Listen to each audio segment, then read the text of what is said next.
उत्तर प्रदेश के एक पुराने जमींदार परिवार का लड़का अय्याज कई साल बाद अपने पुश्तैनी गांव दौलतपुर लौटा था।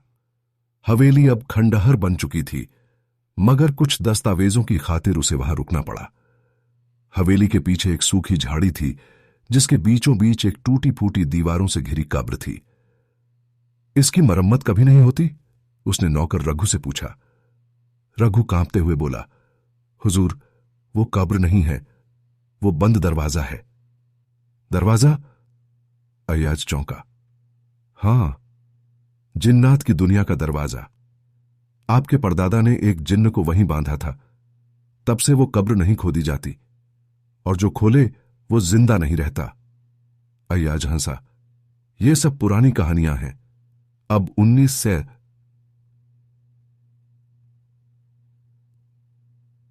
चल रहा है रघु। रात को हवेली की दीवारों से सरसराहट की आवाजें आने लगीं। कोई जैसे हवा में चल रहा हो, मगर जमीन पर कदमों की गूंज थी। दीवार पर अचानक उंगलियों के निशान उभरने लगे, लंबे पतले काले। अय्याज की नींद टूटी और उसके कानों में एक धीमी फुसफुसाहट आई। खोल मुझे, बहुत साल हो गए हैं।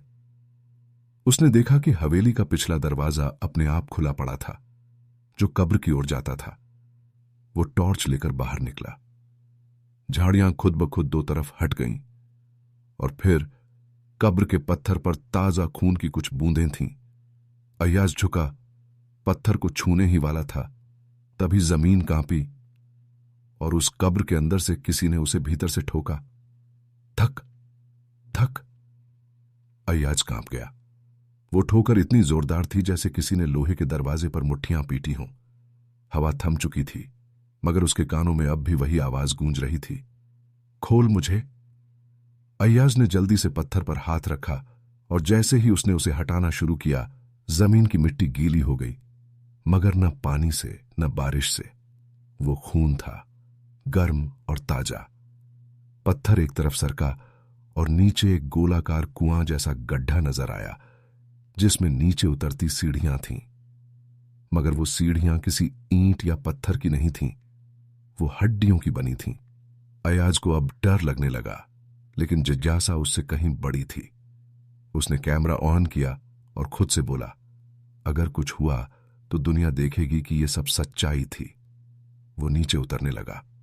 हर कदम पर उसे अजीब सी सरसराहट सुनाई देती, जैसे कोई उसके साथ साथ चल रहा हो, नजर न आने वाला मगर पास। जैसे ही वो अंतिम सीढ़ी पर पहुंचा, एक बड़ी गोल सुरंग में पहुंचा, जहां चारों ओर दीवारों पर किसी ने नाखूनों से अरबी और उर्दू में कुछ लिखा था। एक कोने में लोहे की जंजीरों में लिपटा एक साया बैठा था, कद में लंबा मगर झुका हुआ। अचानक साया बोल उठा, देर कर दिया अय्याज, अब दरवाजा तू ही बनेगा। चारों तरफ की जंजीरें खनखनाईं और दीवारें पिघलने लगीं जैसे वो मोम हो। अय्याज चीखा, मगर उसकी आवाज किसी ने सुनी नहीं, क्योंकि हवेली के ऊपर जमीन पर सब शांत था। सिर्फ हवा थी, और एक नया पत्थर धीरे धीरे ऊपर आकर उस कब्र को ढंक रहा था। अय्याज की सांसें घुटने लगी थीं। दीवारों से उठती काली धुंध अब हवा में भटकती नहीं, बल्कि जिंदा लग रही थी, मानो कोई सांस ले रहा हो। वो साया धीरे धीरे उठा। उसकी आंखें नहीं थीं, बस दो जलते हुए गड्ढे थे जिनसे धुआं निकल रहा था। मैं उस जमीन से बंधा हूं जहां तू खड़ा है, अय्याज ने कांपती आवाज में कहा। तू कौन है? मैं वो हूं जिसे तेरे खानदान ने बांधा। तेरे परदादा ने अपने लालच में मुझे धोखा दिया।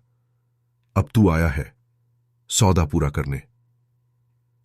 अय्याज को याद आया, दादी कहा करती थीं कि उसके परदादा ने एक जिन्न से धन का सौदा किया था, और बदले में उसे एक इंसानी आत्मा हर 30 साल में देनी होती थी।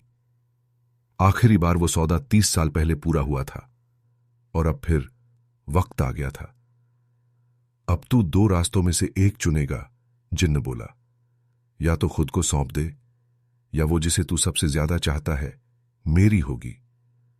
अय्याज कांप गया। मगर मेरे पास कोई नहीं है, मैं अकेला हूं। जिन्न हंसा। एक गूंजती काली भारी हंसी। हर इंसान किसी न किसी को चाहता है। मुझे तेरे मन में छिपा हर नाम दिख रहा है। तेरी मां, तेरी छोटी बहन, और वो जिसकी तस्वीर तू बटुए में रखता है। अय्याज अब चीखने लगा। नहीं नहीं, मुझे बाहर जाने दो। जमीन फटने लगी। दीवारों से हाथ निकलने लगे, मरे हुए हाथ, जैसे पुराने सौदों के गवाह। अय्याज भागने को मुड़ा, बट पीछे अब वो सीढ़ियां नहीं थीं, केवल एक नया दरवाजा था, लोहे का, काले रंग का, और उस पर लिखा था, दौलत की आखिरी कीमत, बंदी। जिन्न की आवाज गूंजी। अब तू दरवाजा बंद और अगले को बुला। अय्याज पसीने में डूबा खड़ा था। उसके सामने वो लोहे का दरवाजा धीरे धीरे खुल रहा था, लेकिन बाहर नहीं, अंदर की ओर। जैसे ये दरवाजा असल में कोई मुंह हो जो किसी को निगलने के लिए तैयार हो। पीछे जिन्न की परछाई लंबी होती जा रही थी और दीवारों से निकलती हाथें अब अय्याज को पकड़ने लगी थीं। हर हाथ ठंडा, सड़ा हुआ, मगर मजबूत था। पुराने सौदों की निशानियां, पुराने बंदी जिन्हें कभी छोड़ना नहीं पड़ा। अय्याज चिल्लाया, मैं नहीं बन सकता दरवाजा, मैं इंसान हूं। जिन्न उसकी आंखों के सामने आया। उसने अपना चेहरा उठाया। वहां कुछ भी नहीं था, बस राख, धुआं और काली आग। तेरा जिस्म रहेगा, पर तेरी रूह अब दरवाजा होगी। अगली बार जो आएगा उसे तू ही बुलाएगा, यही नियम है। अचानक अय्याज को झटका लगा। उसकी गर्दन के पीछे जोर का दर्द हुआ और फिर उसने खुद को बाहर खड़ा पाया। वही हवेली, वही झाड़ियां, सब कुछ शांत था। ये क्या हुआ? उसने खुद से कहा, मगर फिर उसकी नजर नीचे गई। उसके पैर उस पत्थर के पास थे जो अब और गहरा हो चुका था। उस पर एक नया निशान था, बंदी नंबर 9 अय्याज हुसैन। वो भागा हवेली के अंदर। मोबाइल उठाया, मां को कॉल किया, बहन को मैसेज किया। सब नॉर्मल लग रहा था, पर तभी कमरे की दीवार पर कुछ खुद ब खुद उभरने लगा। एक अजीब स्क्रिप्ट, और फिर हिंदी में लिखा गया, अब तू जिन्न का दरवाजा है, अगला कौन होगा यह तुझसे तय होगा। कमरे की खिड़की से किसी ने झांका। एक औरत की परछाई थी, वही लड़की जिसकी तस्वीर अय्याज अपने बटुए में रखता था। अय्याज चिल्लाया, नहीं, उसे नहीं। मगर अब वो कोई साधारण इंसान नहीं था, उसे अगला दरवाजा बनाना था। अय्याज दीवार पर लिखी उस लाइन को बार बार पढ़ रहा था, अब तू जिन्न का दरवाजा है, अगला कौन होगा यह तुझसे तय होगा। उसके अंदर कुछ टूट रहा था। जिस्म जिंदा था, पर आत्मा में दरारें आ चुकी थीं। उसे हर जगह परछाइयां दिखने लगीं। हर आईने में एक और अय्याज, हर खिड़की में कोई झांकता साया। और सबसे डरावनी बात यह थी, अब वह सुन सकता था जिन्नों की फुसफुसाहटें, लोगों के डर और उनके राज। वो जान सकता था कि किसका मन डगमगा रहा है, किसका डर उसे कब्र तक खींच लाएगा। एक दिन वो लड़की जारा गांव आई, वही जिससे अय्याज प्यार करता था मगर कभी कह नहीं पाया। उसने दरवाजे पर दस्तक दी। ताजी, मैं दौलतपुर आई थी, सोचा तुमसे मिल लूं। अय्याज ने दरवाजा खोला, मगर अब उसकी आंखें वैसी नहीं थीं। वे गहरी थीं, राख जैसी, और भीतर कुछ तैरता था, जैसे जिन्न झांक रहा हो। उजारा के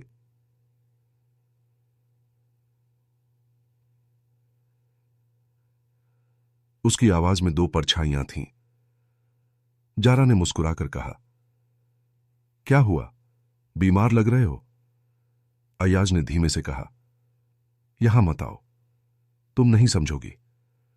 जारा ने सिर झुकाया, मुझे सब समझ है, मैं तुम्हारे साथ खड़ी हूं। तभी हवेली की दीवारें फिर सरसराने लगीं। जिन्नन की आवाज उसके जहन में गूंजी। उसे चुन, वो खुद चली आई है, सौदा पूरा कर। अय्याज ने आंखें बंद की। नहीं, नहीं, मैं उसे नहीं दूंगा। जिन्न फुफकारा। तब तू उसे देखेगा, मरते हुए, एक एक सांस खींचते हुए, और फिर भी उसे खोएगा। अचानक हवेली की लाइटें झपकने लगीं। जारा के शरीर पर खरोंचें बनने लगीं, बिना किसी चीज के छुए। वो चीखने लगी, अय्याज, क्या हो रहा है? अय्याज जमीन पर गिर पड़ा, हाथ जोड़कर बोला, ले ले मेरी रूह, ले ले सब कुछ, मगर उसे छोड़ दे।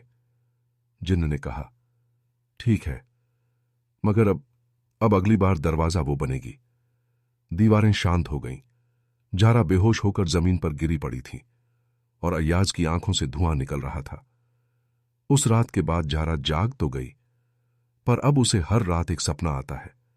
एक कब्र, सीढ़ियां और नीचे एक दरवाजा जिस पर लिखा है, बंदी ममरा 10, जारा सिद्दीकी।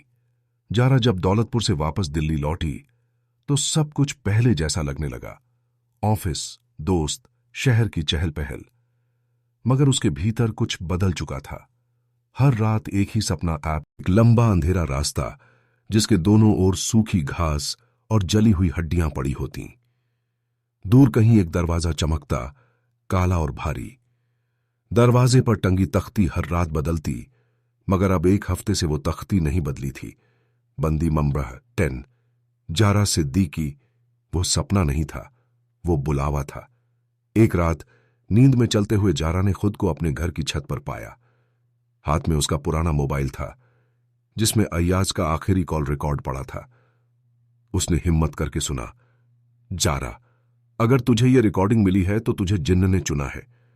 अब या तो तू खुद को दे दे या किसी और को लाकर दरवाजा बना दे। यही नियम है। जारा का जिस्म कांप उठा। वो दौलतपुर वापस गई, उस हवेली में जो अब और भी ज्यादा जर्जर और ठंडी थी, जैसे वहां वक्त थम गया हो। खबर वहीं थी, मगर अब उसके चारों ओर 7 पत्थर और लगे थे। हर पत्थर पर एक नाम और हर नाम के नीचे एक तारीख। आखिरी पत्थर खाली था।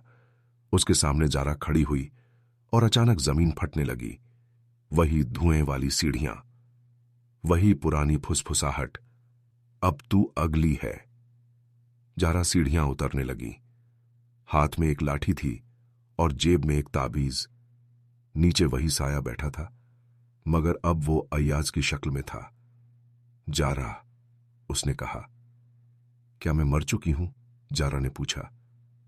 नहीं, मगर जिन्न ने तुझे चुन लिया है।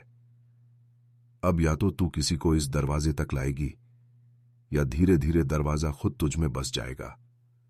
जारा ने उसकी आंखों में देखा। वहां अब भी वो अय्याज था, मगर काले धुएं से लिपटा हुआ। और अगर मैं ना किसी को लाऊं, ना खुद को दूं? जिन्न की परछाई जमीन से उठी और हवा में लहराने लगी। तब तेरी आत्मा अधर में रहेगी, न जिंदा न मुर्दा, बस इंतजार करती हुई कि कोई आए और तुझे दरवाजा बना दे। जारा के चेहरे पर अब डर नहीं था। वो बोली, अगर यही खेल है तो मैं इसे तोड़ूंगी। रात के तीसरे पहर में हवेली की दीवारों ने सांस लेना शुरू कर दिया था। कम हो गई थी, मगर बाहर का मौसम ठंड से जमा हुआ था। जारा जमीन पर बैठी थी और उसके सामने वो 7 पत्थर जिन पर बंदी शब्द उकेरा गया था। आखिरी पत्थर अब भी अधूरा था, बस उसका नाम लिखा था, तारीख बाकी थी। वो जान चुकी थी कि अब अगला कदम ही सब कुछ तय करेगा। उसने वहीं बैठकर अपनी हथेली काटी। खून से उस पत्थर पर लिख दिया, मैं आखिरी हूं। हवेली हिलने लगी, सीढ़ियां फिर उभरने लगीं, लेकिन अब वो वैसी नहीं थीं। अब वे काली हड्डियां नहीं, बल्कि जलते अक्षरों से बनी थीं। हर अक्षर से निकली चिंगारियां जारा के चेहरे पर पड़ रही थीं, मगर वो रुकी नहीं। नीचे उतरते ही उसे एक नया कक्ष मिला। पहली बार कोई और जगह। यहां दीवारों पर ताबीज टंगे थे, कुछ जलते हुए दीप और बीच में एक शीशा। जिन्न की आवाज आई, तू क्या करेगी जारा? सौदा तोड़ने की सजा जानती है? जारा ने गहरी सांस ली और बोली, तेरा सौदा इंसानों की कमजोरी से हुआ था, उनकी मजबूरी से।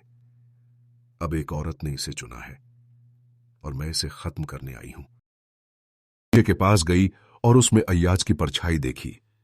अय्याज, अगर तू अब भी कहीं जिंदा है तो मेरी बात सुन। यह दरवाजा कोई और नहीं बनेगा। आज इस खेल का अंत यहीं होगा। उसने अपनी कटी हुई हथेली शीशे पर रख दी और जमीन कांपने लगी। जिन्न की चीख हवा में गूंजी, नहीं, तू नियम तो नहीं सकती। दरवाजा हर हाल में बनता है। लेकिन इस बार हवेली के ऊपर आकाश बदलने लगा। तारों से एक तेज रोशनी गिरी और हवेली के चारों ओर एक गोला बनने लगा। और तब पत्थर चटकने लगे। एक एक करके सब बंदियों के नाम मिटने लगे। आवाज आई, जब एक आत्मा खुद को सौदे से ऊपर चुन ले, तब जिन्न का नियम टूट जाता है। लेकिन जैसे ही सब मिटा, आखिरी पत्थर से एक साया निकल आया। वो जिन्न नहीं था, वो कोई और था। एक और इंसान, मगर अधूरा। आंखें खाली, शरीर झुलसा हुआ। वो बोला, मैं वो हूं जिसे कभी सौदे में धोखा मिला था, और अब मैं बंदी नहीं, मैं मालिक बन चुका हूं। हवेली की हवा भारी हो गई थी। दीवारें अब सांस नहीं ले रही थीं, बल्कि डर रही थीं। जारा उस नए साए को देख रही थी, जो किसी जिन्न जैसा नहीं था और इंसान भी नहीं। उसका चेहरा झुलसा हुआ था, जैसे आग में पिघला हो, मगर उसकी आवाज में एक अजीब सुकून था, जैसे सदियों तक चुप रहने के बाद अब उसे बोलने की आजादी मिली हो। मेरा नाम सुल्तान था, उसने धीरे से कहा।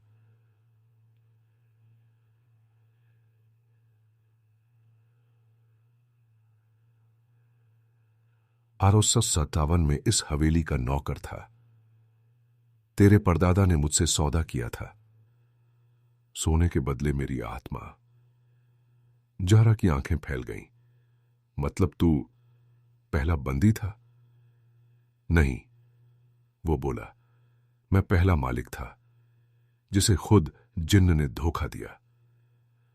अब जमीन पर उन 7 पत्थरों से धुआं उठने लगा। हर पत्थर से एक परछाई निकल रही थी। अय्याज, सलीम, रजिया, बशीर, सब जिनकी आत्मा कभी कैद थी, मगर इन सब के बीच जिन्न नहीं था। जारा ने पूछा, जिन्न कहां गया? सुल्तान की आंखें लाल हो गईं। वो डर कर भाग गया।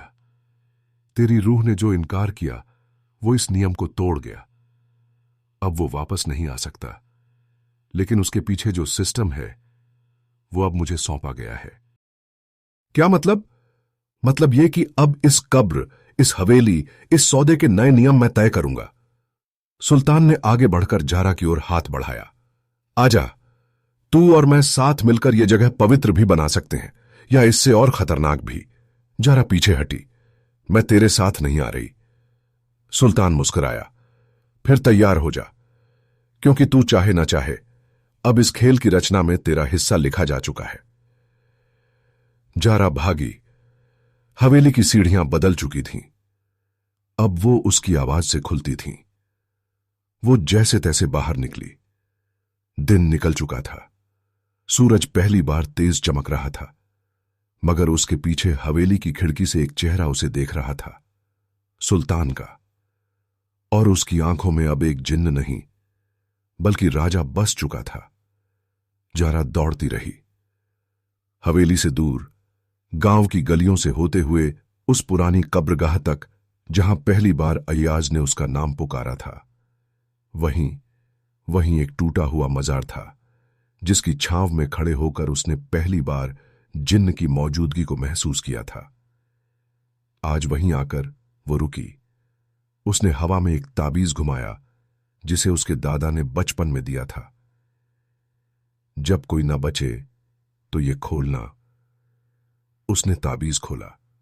भीतर एक पुरानी कागजी पुर्जी थी, जिस पर अरबी में लिखा था, अगर कोई खेल रूहों से बड़ा हो जाए तो उसे बंद करने के लिए एक नई रूह देनी होगी, जो न जिन्न हो न इंसान, बल्कि एक कहानी। जारा समझ गई, वो सिर्फ बंदी नहीं बनी थी, वो अब इस खेल की कहानी बन चुकी थी। उसने कब्र की मिट्टी उठाई और अपने चारों ओर एक गोला बनाया, जैसे किसी पुराने तांत्रिक ग्रंथ से सीखा हो। फिर उसने जोर से कहा, सुल्तान, सुन ले, तू मालिक है, मगर मैं अब तेरी बंदी नहीं। मैं अब उस कहानी की लेखिका हूं जो तुझे मिटा सकती है। हवेली हिलने लगी, जमीन फटने लगी। वो सारे नाम जो पत्थरों पर खो चुके थे, हवा में चमकने लगे। अचानक हवेली से एक आग की लहर निकली और सीधा जारा की ओर दौड़ी। पर जैसे ही वो गोले को छूने लगी, जारा जोर से जब्बू इख्तियार से उसे चीखी, अब ये कहानी खत्म होती है और तू भी। एक भयानक विस्फोट हुआ। धड़ाम, सब कुछ शांत हो गया। सुबह दौलतपुर की हवेली अब एक खंडहर थी। ना कोई कब्रगाह बची, ना पत्थर। जारा का कोई नामो निशान नहीं था। मगर दिल्ली की एक छोटी सी किताबों की दुकान में एक नई किताब आई थी। शीर्षक था, उस कब्र में कुछ है। लेखिका जारा सिद्दीकी। लोग उसे पढ़ते हैं, डरते हैं, मगर अंत तक आते आते वो किताब खुद ब खुद बंद हो जाती है।